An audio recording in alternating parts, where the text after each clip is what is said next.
एक बार की बात है, एक छोटी सी लड़की जिसका नाम एलिस था, अपनी बहन के साथ एक पेड़ के नीचे बैठी थी। उसकी बहन एक किताब पढ़ रही थी, लेकिन एलिस ऊब चुकी थी। उसकी नजर आसपास भटक रही थी कि अचानक उसकी नजर एक सफेद खरगोश पर पड़ी, जो काले कोट और जेबघड़ी के साथ भाग रहा था। हे भगवान, मुझे देर हो रही है, खरगोश ने कहा और एलिस ने सुना। एलिस को बहुत आश्चर्य हुआ और उसने खरगोश का पीछा करना शुरू किया। खरगोश एक बिल में कूद गया और एलिस भी उसके पीछे पीछे कूद पड़ी। अचानक वह नीचे गिरने लगी। वह इतनी देर तक गिरती रही कि उसने सोचा कि वह कभी जमीन पर नहीं पहुंचेगी। गिरते समय उसने चारों ओर देखा और देखा कि वह बहुत सारे अजीब और अद्भुत वस्तुओं के बीच से गुजर रही थी।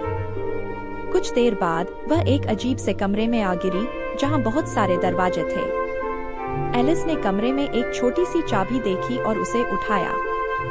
उसने देखा कि एक छोटा सा दरवाजा था जो चाबी से खुल सकता था, लेकिन दरवाजा इतना छोटा था कि वह उसमें से नहीं निकल सकती थी।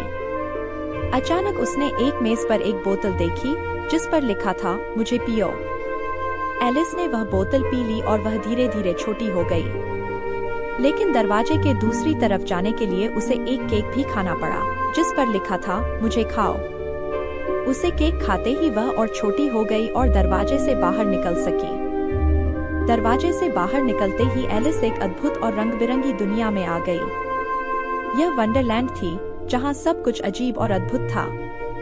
वहां पर अजीब अजीब लोग और जानवर थे जो बात कर सकते थे। एलिस ने सबसे पहले एक कैटरपिलर से मुलाकात की, जो उसे रहस्यमयी सलाहें दे रहा था। कैटरपिलर ने एलिस को मशरूम का एक टुकड़ा दिया, जो उसे फिर से बड़ा या छोटा बना सकता था। वंडरलैंड में घूमते हुए एलिस की मुलाकात एक मुस्कुराते हुए चेशायर कैट से हुई। वह कैट अदृश्य हो सकता था और उसे वंडरलैंड के बारे में बहुत सी बातें बताता था। फिर एलिस की मुलाकात मैड हैटर और मार्च हेयर से हुई, जो हमेशा चाय पार्टी मनाते रहते थे। उनके साथ एलिस ने बहुत ही अजीब और मजेदार समय बिताया। वहां पर सब कुछ उल्टा पुल्टा था। समय हमेशा 6 बजे का रहता था और चाय पार्टी कभी खत्म नहीं होती थी। फिर एलिस की मुलाकात वंडरलैंड की सबसे खतरनाक और डरावनी शख्सियत क्वीन ऑफ हार्ट्स से हुई। क्वीन का शासन बहुत कठोर था और उसने एलिस को चुनौती दी कि वह उसके साथ क्रिकेट खेले। क्वीन का खेल नियम और तर्क से परे था, लेकिन एलिस ने उसे अपने चतुराई से मात दी। खेल के दौरान एलिस ने देखा कि सभी खिलाड़ी और सैनिक कार्ड के पत्तों के बने हुए थे और क्वीन हमेशा किसी न किसी को सजा देने की धमकी देती रहती थी। क्वीन ने एलिस को मॉक टर्टल से मिलने भेजा, जो एक दुखी कछुआ था। मॉक टर्टल ने एलिस को अपनी दुख भरी कहानी सुनाई और ग्रिफन नामक एक विशाल पक्षी ने भी उसकी मदद की। एलिस ने मॉक टर्टल और ग्रिफन के साथ कई अद्भुत और मजेदार किस्से सुने और खेल खेले। उसने वंडरलैंड की विभिन्न अजीबोगरीब घटनाओं के बारे में भी जाना। एक दिन एलिस को एक कोर्ट रूम में बुलाया गया, जहां क्वीन ऑफ हार्ट्स ने अपने सैनिकों को आदेश दिया कि वे एलिस को गिरफ्तार करें। वहां पर एक अदालती कार्यवाही हो रही थी, जिसमें एक चुराए गए टार्ट्स का मामला था। कोर्ट में एलिस ने देखा कि जूरी भी कार्ड के पत्तों के बने हुए थे और जज खुद किंग ऑफ हार्ट्स था। लेकिन एलिस ने अपनी साहस का परिचय दिया और अदालत में अपनी सच्चाई और निर्भीकता से सबको चौंका दिया। कोर्ट रूम में अराजकता फैल गई और एलिस ने भागने का मौका पाया। एलिस भागते हुए फिर से उसी दरवाजे तक पहुंची, जिससे वह वंडरलैंड में आई थी। दरवाजे से बाहर निकलते ही वह वापस अपने बगीचे में आ गई। उसकी बहन अभी भी वही किताब पढ़ रही थी। एलिस ने सोचा कि यह सब एक सपना था, लेकिन उसकी जेब में वंडरलैंड की छोटी सी चाबी अब भी थी। उसने अपनी बहन को अपनी अद्भुत यात्रा के बारे में बताया, लेकिन बहन ने उसे एक मीठी हंसी के साथ टाल दिया। एलिस की यह अद्भुत यात्रा वंडरलैंड में उसे बहुत कुछ सिखा गई। उसने सीखा कि साहस और आत्मविश्वास के साथ किसी भी चुनौती का सामना किया जा सकता है। एलिस ने अपनी कल्पना और अद्भुत दुनिया के अनुभव को अपने दिल में संजो कर रखा और हमेशा याद किया कि किसी भी चीज को असंभव समझना सही नहीं है, क्योंकि जीवन में कुछ भी हो सकता है। एलिस की वंडरलैंड की यह कहानी उसकी साहसिकता और कल्पनाशीलता का प्रतीक बनी रही और उसने जीवन के नए अर्थ खोजने में मदद की। एलिस की इस यात्रा ने उसे यह भी सिखाया कि सपनों की दुनिया और वास्तविकता के बीच की सीमाएं धुंधली हो सकती हैं। उसने अपने दैनिक जीवन में भी अपने वंडरलैंड के अनुभवों को लागू करने की कोशिश की और उसने हमेशा उन अद्भुत घटनाओं को याद किया जिन्हें उसने वंडरलैंड में देखा था। एलिस ने अपनी कल्पना को अपनी ताकत बनाया और उसने जीवन को एक नई दृष्टि से देखने की कला सीखी।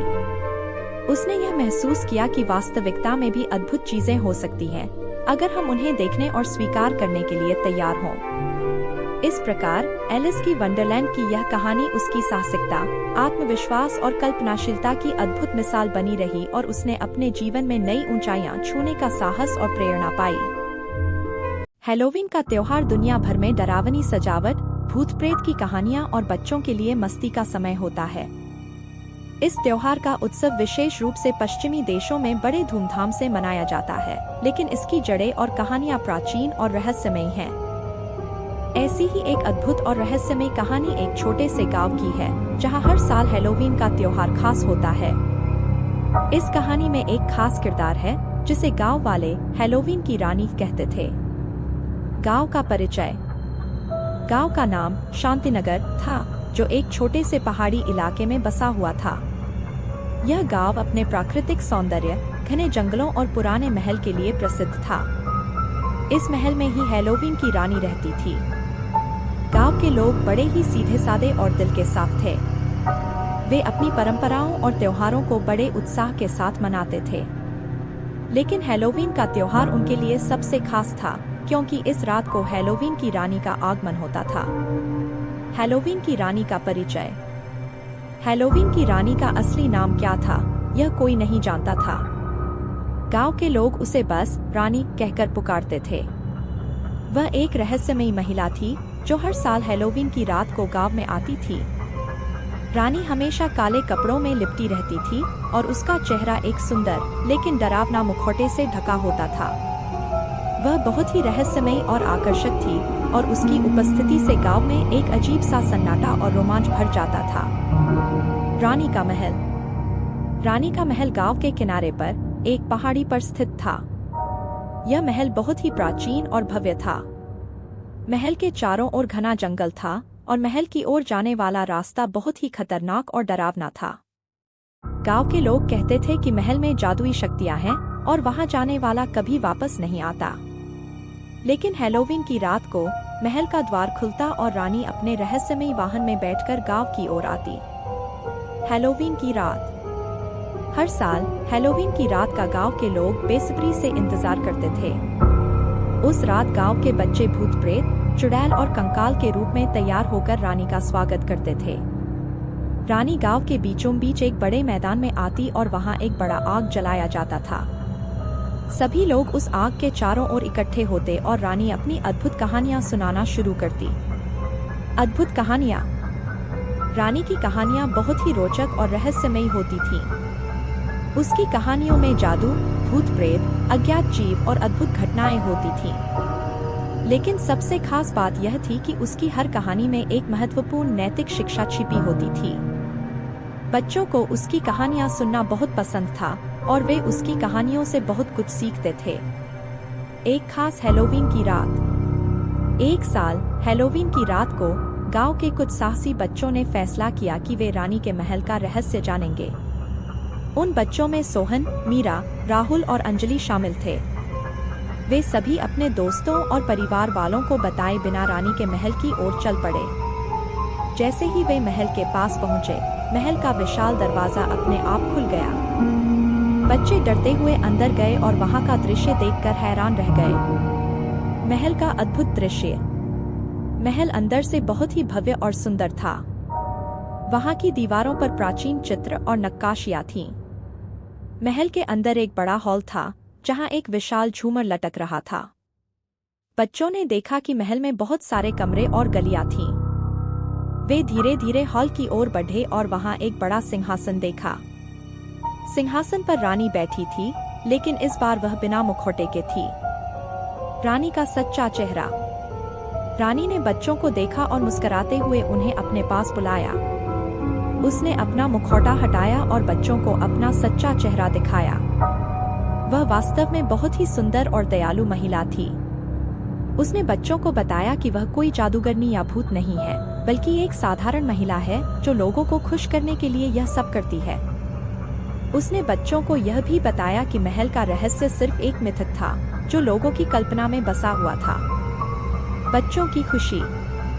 बच्चों को यह जानकर बहुत खुशी हुई कि रानी वास्तव में बहुत अच्छी और दयालु है। उन्होंने रानी से वादा किया कि वे इस रहस्य को किसी से नहीं बताएंगे और हर साल हैलोवीन की रात को रानी के साथ मिलकर त्योहार मनाएंगे। उस रात रानी ने बच्चों को महल के हर कोने में ले जाकर वहां की अद्भुत कहानियां सुनाई और उन्हें कई रहस्यमयी चीजें दिखाईं। हैलोवीन की नई परंपरा।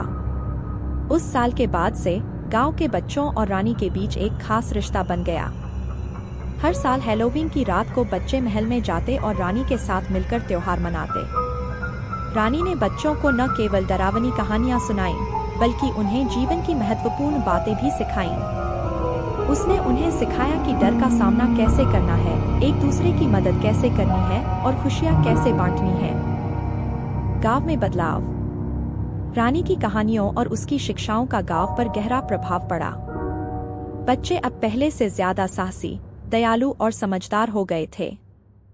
वे एक दूसरे की मदद करते और मिलजुल कर रहते थे। गांव में खुशियों का माहौल था और लोग रानी को बहुत प्यार और सम्मान देते थे। एक अनोखी रात। एक साल हैलोवीन की रात को जब बच्चे महल में पहुंचे, उन्होंने देखा कि रानी बहुत खुश है। उसने बच्चों को बताया कि इस साल की रात और भी खास होने वाली है। उसने बच्चों को महल के एक गुप्त कमरे में ले जाकर एक बहुत बड़ा खजाना दिखाया। यह खजाना सोने चांदी के सिक्कों, रत्नों और बहुमूल्य वस्तुओं से भरा हुआ था।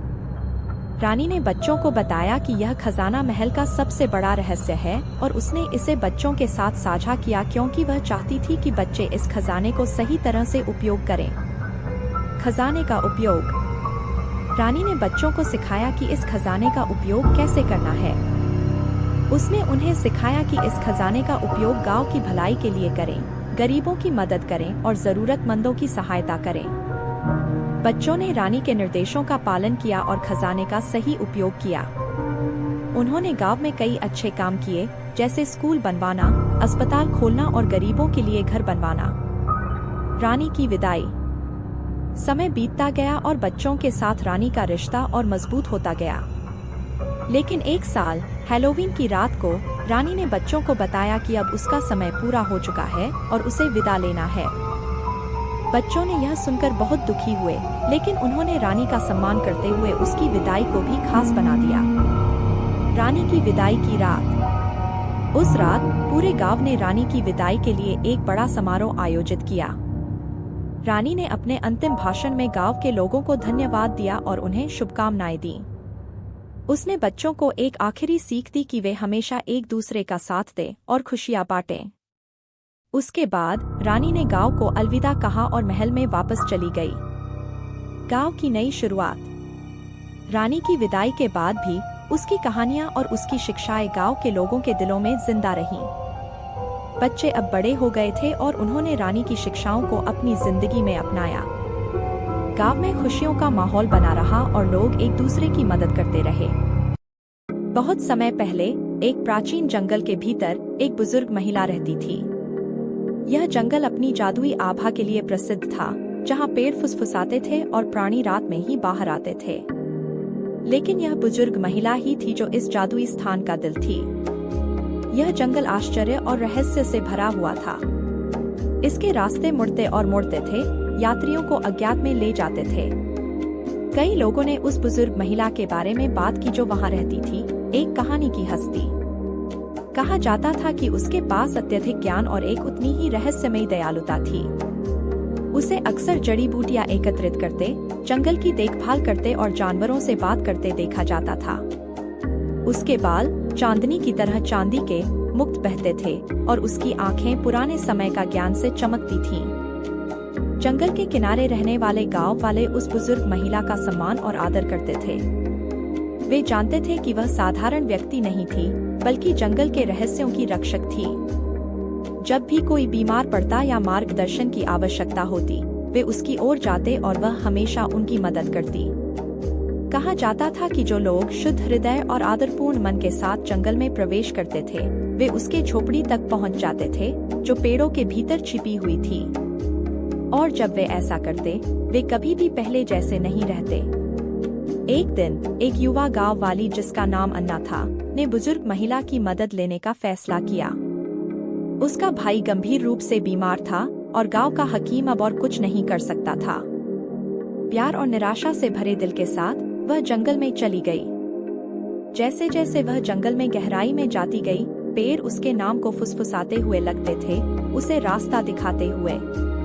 उसके चारों ओर छायाएं नृत्य कर रही थी, लेकिन उसने प्रेम और निराशा से प्रेरित होकर आगे बढ़ना जारी रखा।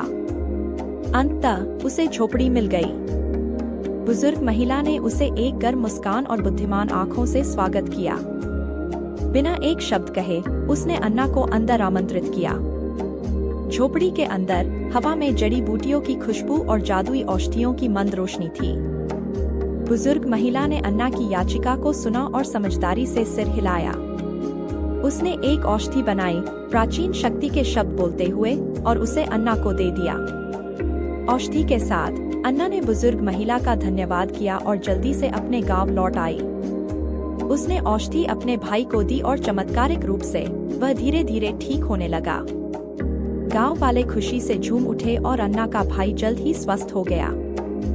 बुजुर्ग महिला का जादू एक बार फिर काम कर गया था। जंगल की बुजुर्ग महिला की कहानी दूर दूर तक फैल गई।